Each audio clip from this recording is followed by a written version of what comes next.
Hey you guys, what's up? My name is Reed the Writer. Okay, so I found this. Get everything going. Am I organized today? Kind of. I found this video on TikTok.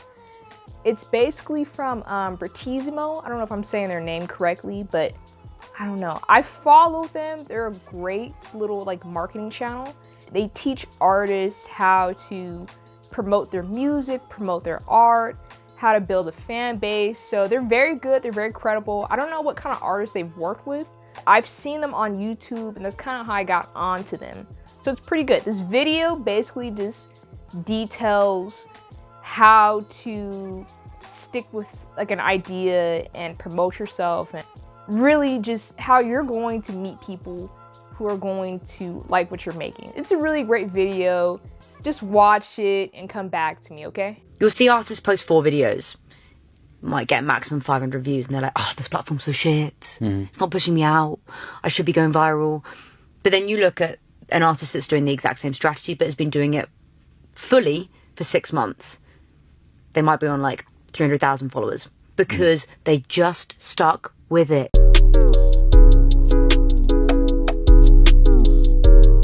So before we jump into this video today so I can talk about this topic, I'm an author. Boom, here's one of my books. Finally came through the mail on Amazon. Amazon, your shipping takes forever.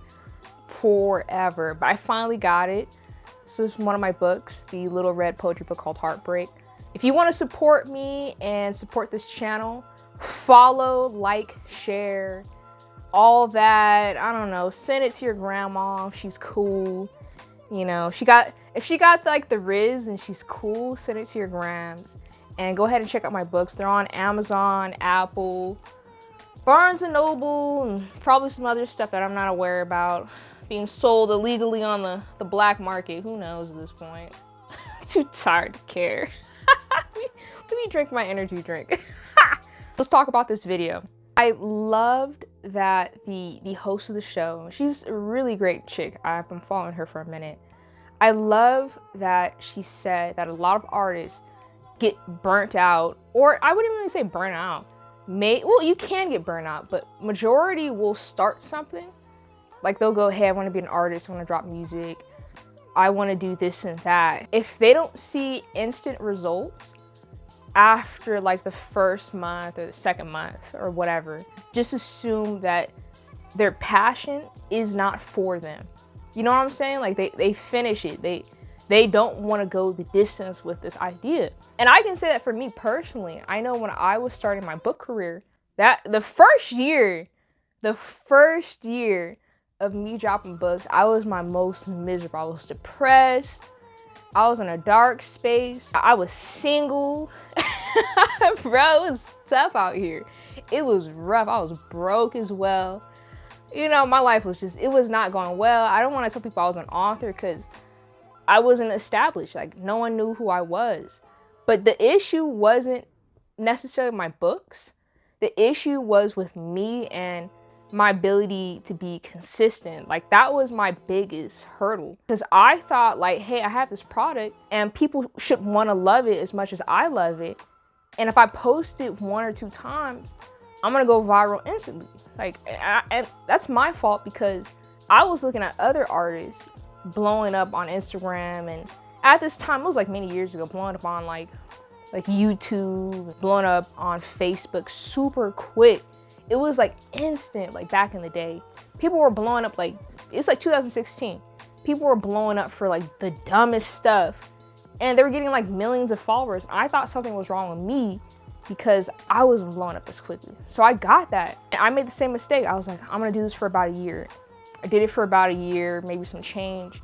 I just figured maybe it wasn't for me. But that's the thing. We, especially in this generation, if you're millennial, I'm a younger millennial. If you're a millennial or if you're a Gen Z, we get into the mindset of thinking that I'm going to blow up instantly. Instant gratification is horrible because of our culture. Our culture is if I'm hungry, I'm gonna go on Uber Eats. And if they don't get here in 15 minutes, I'm pissed. Let me bring my drink closer to y'all so you can see how angry I am. See it shaking? Because the anger is coming out of me. I'm pissed. I'm mad. You think you about to get a tip? huh? I'm gonna calm down, we chill. But you feel me? It's like that. We think that everything has to happen instantly. I'm become a millionaire instantly. I'm gonna have millions of followers instantly. I'm gonna meet the person of my dreams instantly. And when we don't get that instant, we are mad at the system and we give up on it. We fail. And what that does is we don't get to see our greatness because we basically assaulted. We stunt our greatness because of our lack of patience. This video is getting deep. It's getting really deep. That's why I picked that video, because it resonated with me. Figured why not make that like a teaching point for y'all so you guys can sit there and like watch this video and like learn from it. While I was watching that video, I was trying to think of like how could I give you guys an example. Like granted, I always like to use me as an example, as a teaching point. A lot of y'all aren't too familiar with me. So I was like, let me think of someone else who I could use. And I was like, oh, Fetty Wap. Super random, left field. You guys probably don't even know Fetty Wap's story. I do. I actually read about it when I was in college 2 years ago, 2 years and a half. That's when I graduated, around the end of 2021, 2020. I saw this article on Fetty Wap and I got really obsessed with him. Not his music per se. I like Trap Queen. Don't get me wrong, Trap Queen is a vibe. 1738. I'm not about to start singing out here. I don't need copyright on me. You know what I mean?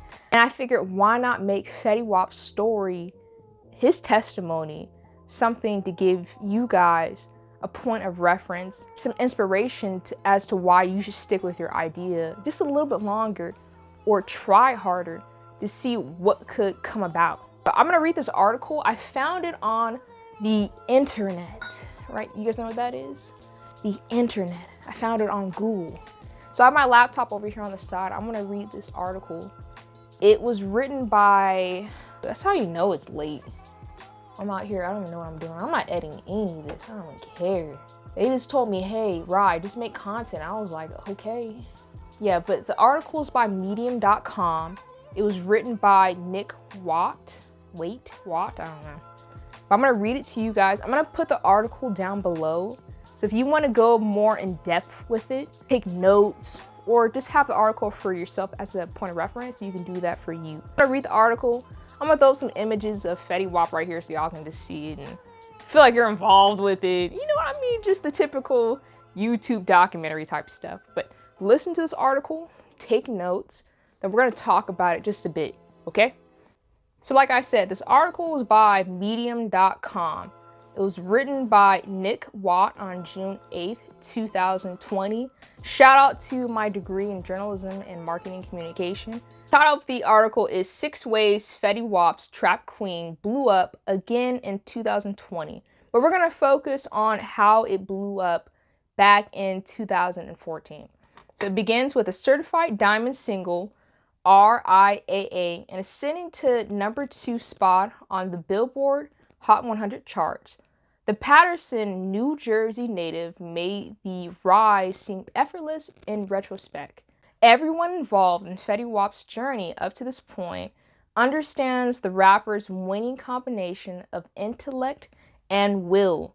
Although 2014 was Fetty Wap's year, it was not a cakewalk. In interviews, he often cites the legwork and traditional marketing that went into the success of his career. So let me take you guys back to the past. 2014, I think I was 21 because I graduated high school in 2011. So I was a young little skipper. I was out here in the streets. I heard Fetty Wap's song on the radio during that time, actually 2014. I thought the song was the greatest song ever. You guys don't understand unless you were there. Gen Z probably don't get it, but millennials, we remember. 2014, when that song dropped, it was everywhere. Everybody was saying 1738, yeah, baby. Like, it was everywhere. It was on the radio. It was on television. This was back when MTV was actually a thing. You would go home after a long days of work and you would go watch MTV. And I think Bow Wow was on during that time. I can't remember if he transitioned, if it was Bow Wow or the guy before. But regardless, that song was huge. And we didn't have TikTok back in 2014, so we heavily relied still on the radio to promote and push music. So that song dropped. It was in the clubs, it was at the bars. You would go to your best friend's high school graduation. That song was the play. Like, I was listening to it all the time. So 2014 was the year of Fetty Wap. Back to the article. Number 1, be present and get radically focused. Before Trap Queen became successful, Fetty Wap put in the legwork through traditional marketing channels. The rapper also posted the song every day for almost a year before the song elevated to a level of local success. Fetty Wap's radical focus was a result of being driven to succeed. It starts by focusing on your core product and knowing where you want to go. Being present and having a clear understanding of your goals will help any artist go far. So let's stop right there. Let's talk about that just a bit, because this video is going to get long. Fetty Wap understood that he made a great product. He made a wonderful song. He felt it in his bones and he wanted to stick with it. A lot of times we think that we have to keep making products to get to our audience, get to our fans. A lot of times, like, the one thing that we can do is put all our eggs in one basket, have faith in it, believe in this product. It's something like Fetty Wap. He made Trap Queen. He knew Trap Queen would blow up. He knew it was a radio hit. And he wasn't ready just to make this song, post it once, and let it go. He dove into that song and he was relentless with it. At that time, like I said, Instagram was kind of like the wave. He was posting that song every single day. It didn't matter if it rained outside. It didn't matter if, what was going on in 2014? It didn't matter if the news was happening. It didn't matter if Barack Obama was doing whatever he was doing. That was the jam. That was him. He wanted that song to blow up. So he was posting it on his channels. People were picking it up a little bit. People were sharing the song, but it didn't get as big as it needed to. But that wasn't enough to stop Fetty Wap from trying to get this song out here into the world. Number 2, use consistency as a strategy. Fetty Wap was fairly aggressive with his marketing strategies in the beginning stages of his career. Not only did he post his music online every day, he also was a very visible figure in the New York nightlife scene. Let's do a pause right there. There's a lot of power in promoting your music or whatever, your art. And there's another degree of being physically present with your fans, physically being there to promote your work. It's one thing to say, hey, buy my, like for me, be like, buy my book. It's another thing for me to find a book event. We'll go to like a Black book fair. This was back in like 2019 when I was like trying to blow myself up. Just going to a Black book fair, being out there, even though no one knows me, saying, hey, if you buy my book, I'm going to talk to you about my book. You actually can meet me, the author. I'm going to sign it for you. And not only am I going to sign it for you, I'm going to put something really like personal about the discussion we just had in this book. So when you leave and you go home, of course, you're going to research me because now you're curious about me. You're going to look at that personal little quote I put in that book that I signed for you in your library. And you're always going to remember that special experience. Fetty Wap understood that. He was like, okay, I'm not just going to make this song. I'm actually going to be in the clubs. I'm going to meet these people so they can become fans of me. And it's different. It's as like the best way I can describe it. It's one thing to listen to Beyonce. It's another thing to go into her concert and feel her energy. Artists are divine creatures. We generate a certain type of energy that when you interact with us, like in our atmosphere, in our sphere, you actually can feel it because it takes so much energy to get out there, to blow up, to shine. Like, shining isn't just easy. Like, there's energy involved in it. That's why I feel so nice being outside in the sun. It's energy that's radiating off the sun that goes into you and it seeps into you, and you can feel it and you appreciate it and you feel better from it. It's the same thing with these artists. You can feel an energy. It's important to be consistent in everything that you do. Brands are built through familiarity. Create a strategy or scheme and execute that play every day until you have accomplished your goals. Number 3, master your environment. Fetty Wap did a great job with the initial release of Trap Queen. In May 2014, he uploaded the audio-only version to YouTube. And from that point forward, he received 1,000 views per day, up to 200,000 views. In August 2014, Fetty Wap released the music video. I want to do another pause right there. So there's a strategy to the success, especially with marketing. If you want to get more exposure, especially with music, release the song on YouTube, have like a lyrical video of it. After that, maybe like a month or 2 months later, have like a live performance of like you performing the song. Then after that, do a live performance of you doing it at a cool like venue. Then after that, do an intimate experience of you showing your music maybe to your mom or your dad. There's so many different ways to market something to get people emotionally attached to what you're making. It's just like a side tip that I'm learning. So the marketing Trap Queen, a local hit, the micro to macro strategy is a never fail for artists who are looking to grow their fan base locally, then expand to other markets. It allows artists to fully grasp onto marketing strategies, branding, and other insights that will be helpful during the next release. Here's the last one I want to read. Focus your resources. Fetty Wap did a great job of segmenting his marketing campaigns. He started out connecting with fans on the grassroots level and continued to cultivate those relationships online.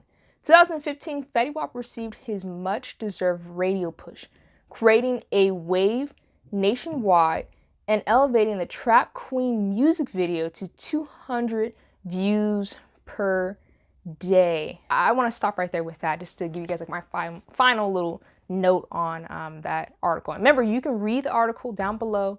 Go ahead and go to the description box. So here's another pointer that I really want to make and stress here.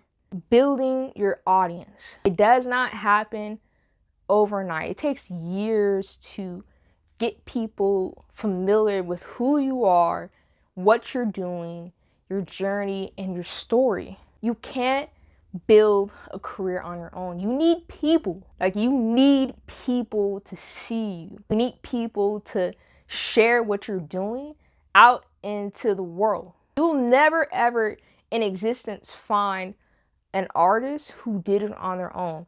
There were hundreds of people behind this artist that made this artist blew up. And usually it takes, after a while, like a compound type of interest to get one person noticed. After a while, once that interest compounds, then that person becomes a celebrity or well known. So I'm saying it's really important to keep that in mind. You might think that, hey, I can just post this and do it on my own, and I'm gonna make me blow up from me. But you're gonna miss out on the experience, the joint venture of having your audience share your music, having your best friend talk to their grandma. Shout out these grandmas out here. Grandmas, you need to support your people. Having this young man talk to his grandma about this song, and the grandma knows like a neighbor who knows an executive who knows, like, you know, one of the marketing strategists at Universal. We're so interconnected that you don't even understand. I'll talk to someone and find out this person actually was on like the marketing committee for this movie, or this person works at Disneyland and this person knows that person. We're all interconnected. You are honestly 4 or 5 people away from having what you want. That's it. You just have to figure out a way to bridge it. But the more connections you make with people, the bigger your audience grows, the better chance you will have of being discovered and your dreams coming true. And that's really just the trick. Same thing with Fetty Wap. Once he was able to get on the radio, he was able to go nationwide. Then after that, transition into the UK and the European markets and Canada and just the outreach. But Fetty Wap didn't own the radio station. He connected with radio hosts. Then from there, his music went to the stratosphere. You got to talk to people. You got to connect. You have to be okay with people sharing your work. And when people want to share your work, say, hey, cool, that's fine. You can even ask people to do that. But majority of the time, if people like what you're making, they're gonna want to share what you're creating anyway, just because they like you as a person. Those are my 2 cents on that video that I shared with you guys initially by Bertissimo. I'm gonna put that link for their TikTok down below as well. If you're interested in being an artist, or you like marketing, or you just want to learn, go ahead and check them out on TikTok, and also read that article below. I gave you guys knowledge. I spent my whole Friday morning trying to come up with this video and put this out for you. So make sure you share, you like, you subscribe, you support me so I can continue growing. I'm trying to reach 1,000 followers, subscribers. And I'm pretty sure I can do it very quickly. I've been growing a lot. I want to say thank you to you guys as well. We grew, I'm going to say maybe 15 followers, subscribers in a couple days, like 4 or 5 days. So me posting more is actually working. I got to take a note from that video. If you're interested in my books, they're available on Amazon and Barnes & Noble, also in the description box below. You guys have a great day. Stay safe out there. I need to go eat. I'm hungry. It's getting dark. I still got to go work out. You know, pray for me that I don't get kidnapped. It's dark out here. I live out in the country. It is dark. It is dark. We keep drinking this energy drink. You know when it's dark? It's dark. Let me get out of here. I gotta go.